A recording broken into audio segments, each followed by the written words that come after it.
Ok. Alors, monsieur Fambakary Sissoko, philosophe oui, il est sénégalo-sénégalais, sénégalo-français, pardon, franco-sénégalais, conférencier, formateur interculturel, spécialiste de la parentalité. Alors, il a beaucoup travaillé sur ce sujet-là, sur le vivre ensemble. Et le vivre ensemble, pourquoi nous l'avons choisi? Parce que c'est l'ADN du Pré Saint-Gervais. C'est l'ADN du Pré Saint-Gervais. Le maire du Pré Saint-Gervais, quoi qu'on dise, c'est sur ce thème-là, surtout, qu'il a fait sa campagne, et sur ce thème-là qu'il gère sa municipalité, et c'est ce thème-là qui, jusqu'à présent, est d'actualité, et c'est ça qui constitue son combat de tous les jours. Moi, je ne vais pas intervenir, je l'avais préparé, moi, sur ce thème, mais je ne vais pas pouvoir le faire. Ceci dit, je vais lui laisser 2 mots, 2 minutes pour qu'il intervienne là-dessus. Je vais juste vous donner 2 citations qui ont motivé plus ou moins ma pensée, mon point de vue sur ce thème du vivre ensemble. Pour moi, c'est très important. Alors, en lisant Martin Luther King, j'ai appris ceci. Nous étions tous des êtres humains. Nous étions tous des êtres humains jusqu'à ce que la race nous sépare. La religion nous divise. La politique nous oppose. Et l'argent nous place. Cette citation-là, il y a tout là-dedans en ce qui concerne l'évolution humaine et en ce qui concerne le système de discrimination entre les individus, entre les sociétés, entre les ethnies. C'était le fondement de ma pensée. Mais je vais vous rajouter quelque chose aussi, c'est de Ibn Rashid, qui disait « L'ignorance mène à la peur ». Donc la peur de l'autre. La peur mène à la haine, le racisme. La haine conduit à la violence. À la violence.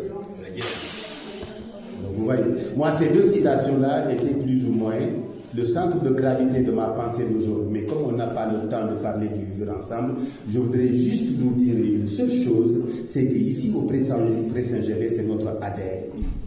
Parce que considérer comme l'autre, c'est toujours ne pas savoir que celui que tu considères l'autre, et l'autre n'est quelqu'un, et que toi qui te considères comme celui de source, tu n'es que la superficie de celui qui est certainement dans une autre source dont on ne connaît pas parce que l'univers est tellement long. Il n'existe pas l'autre. Ça se passe là. Ça se passe dans la tête. Ça se passe dans nos comportements. Les différenciations, les discriminations, l'apartheid, la différence.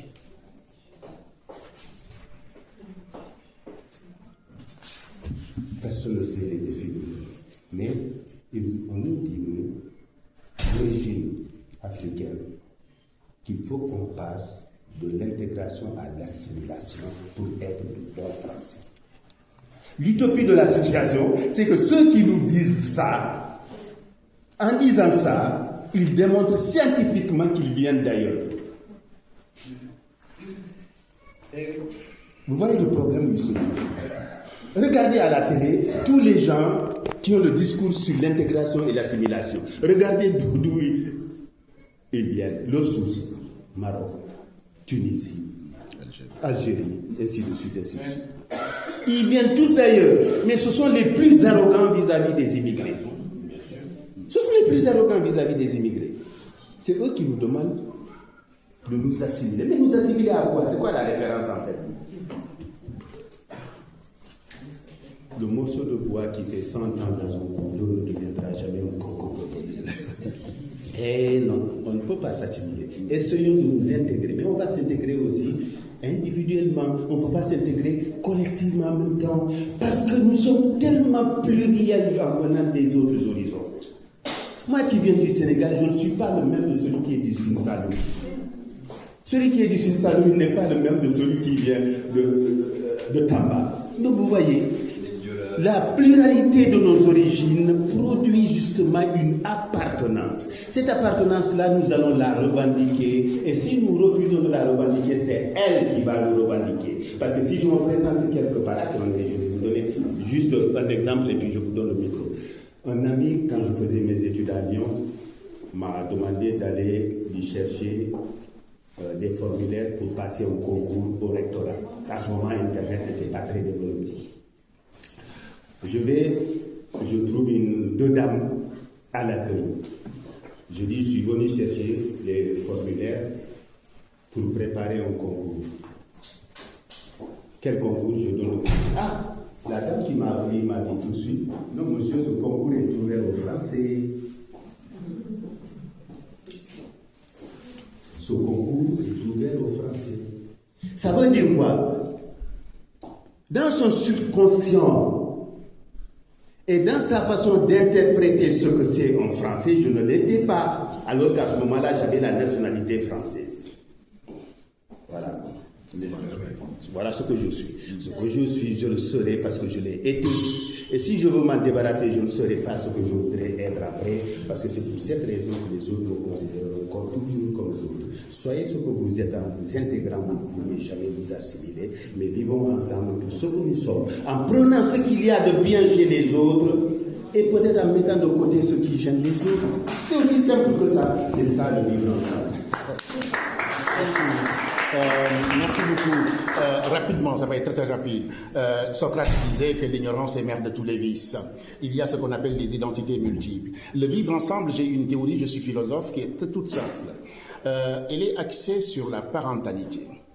Si nous transmettons très bien les choses à nos enfants, si nous prenons à la base une éducation saine, et il est évident que nos enfants nous échappent, par ces moments, par l'environnement, etc.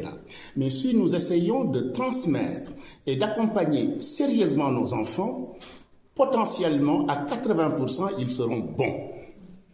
Mais si nous sommes absents à nos enfants, ils ne seront pas bons. Donc ce que nous transmettons à nos enfants est extrêmement important pour qu'ils fassent ce qu'on appelle l'Ubuntu. Tu es ce que je suis ce que tu es, etc., etc. C'est une théorie de Nelson Mandela. Donc nous essayons tout simplement d'apprendre à respecter le monsieur que je ne connais pas, mais qui est une personne. Et en tant que personne, je dois vous respecter, quelles que soient vos identités multiples. Mais parce que tout simplement vous êtes personne. Et cette transmission est très importante. Et je l'enseigne à travers le monde jusqu'en Polynésie. Si nous prenons à la base, nous éduquons les enfants à la base, enseigner selon Alain, un philosophe, il dit c'est dresser. Quand j'ai donné ce cours à l'université une fois, j'ai dit dresser les enfants, mes étudiants ont sauté au plafond. Mais je parle très bien français, très très bien français. Dresser, ça veut dire rendre droit. Et un enfant, et monsieur, vous connaissez très bien la théorie des plantes, la botanique, etc. Quand vous laissez une plante, elle plante toutes les tangentes. Qu'est-ce qu'on lui colle? Un tuteur. On lui colle un tuteur pour lui indiquer le chemin. Et quand il aura 18 ans, il prend sa voie. Mais avant les 18 ans, il faut lui inculquer certaines valeurs. Le respect, c'est fondamental. Et quand je sais respecter l'autre, quel qu'il soit, je pourrais, il me semble, me comporter bien et vivre mieux avec l'autre, le différent. C'est tout ce que je voudrais vous dire, tout simplement. Et la prochaine fois, on aura l'occasion de...